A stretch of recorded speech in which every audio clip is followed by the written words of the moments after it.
unspeakable horrors that you are fighting. Our boss experiences aren't something that you can get in any other game. We are giving players this heightened sense of horror. We have to deliver the player with experience that they're the hero. I think the spectrum of bosses that we have definitely hit everybody's personal horror stories. So we're like 50 bosses now. Some of our bosses in Immortal are incredibly deadly. And we're really proud to be able to actually have the ability to bring Diablo back into our universe. Everything that Diablo does, everything that Diablo says needs to be unnerving, terrifying. It is going to be a very, very difficult battle. The music changes, the environment changes, and all of a sudden, you have to fight for your life.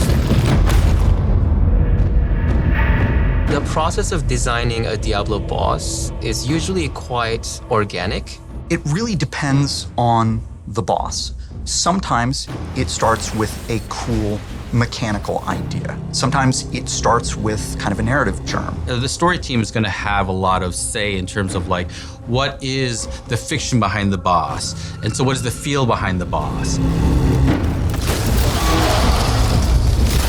In some zones, we are going to lavish incredible build-up on a boss, especially the final boss.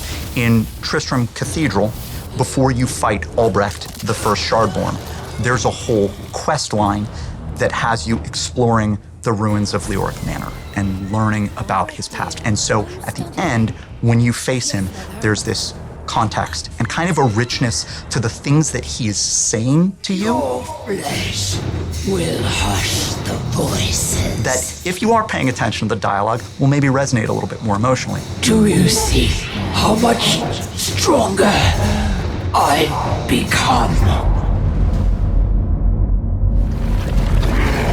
Once they have the mechanics down and how they feel the battle should go, then they get all that together and then it gets passed off to art. When it comes to designing a Diablo boss, there definitely is a long list of visual elements that we go to. Spikes, demon horns, rotten skin, decaying skin, burnt skin, different diseased skin. How do we stretch the skin out to make it look really uncomfortable? We take different parts of the body and then we twist them in very uncomfortable, awkward ways. We love using different humanoid bodies and then almost melting them together. The intention in creating Diablo bosses is to instill a general feeling of unease. So if it starts to feel like we have pushed it too hard, that's usually the comfort spots. We have so many different representations of evil and horror, so no matter who you are, no matter where you're from, you can always bet that there is something in our game that is going to terrify you. So we have many different kinds of bosses in Diablo Immortal. Bosses that are almost too big for the level. They're not mobile. You only see the top half of their bodies. We have tanks where the main goal is to just get this big, giant hunk of meat and beat it up until it dies. We have co-op bosses that are, better with friends, working together as a team to really take on these puzzles that the bosses present.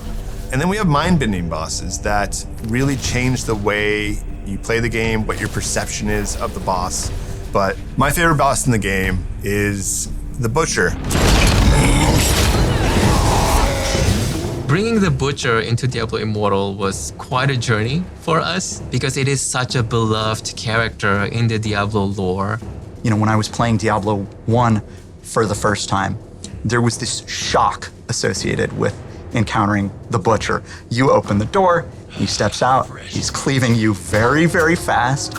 You're like, I've never seen anything like this before. What the hell is happening? I'm dead.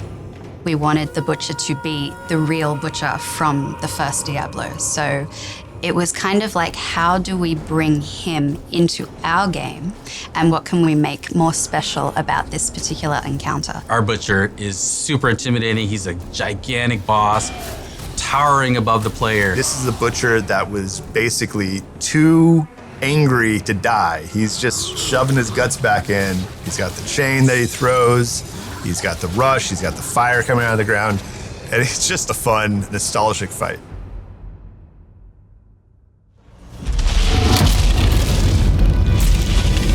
We've been building towards this encounter with Diablo since the launch of the game. Diablo is the Lord of Terror. His food and drink is the fear of other beings. He has this very recognizable silhouette with his giant horns on his head and also down his back. He has this very intimidating smile that is signature to Diablo. Diablo having a World Stone shard means he's entering the nuclear age. He is now walking around with a weapon of mass destruction to bend reality, to perhaps create new realities. The whole team is excited. It's electric. Getting to bring back Big Red and then unleash him, not just on one boss fight, but on an entire zone, on Sanctuary itself. This Diablo is going to deliver a very epic experience, as good as any other Diablo games. It's going to be the best Diablo ever. I said it here first. It is going to be possibly the most difficult battle in the game ever.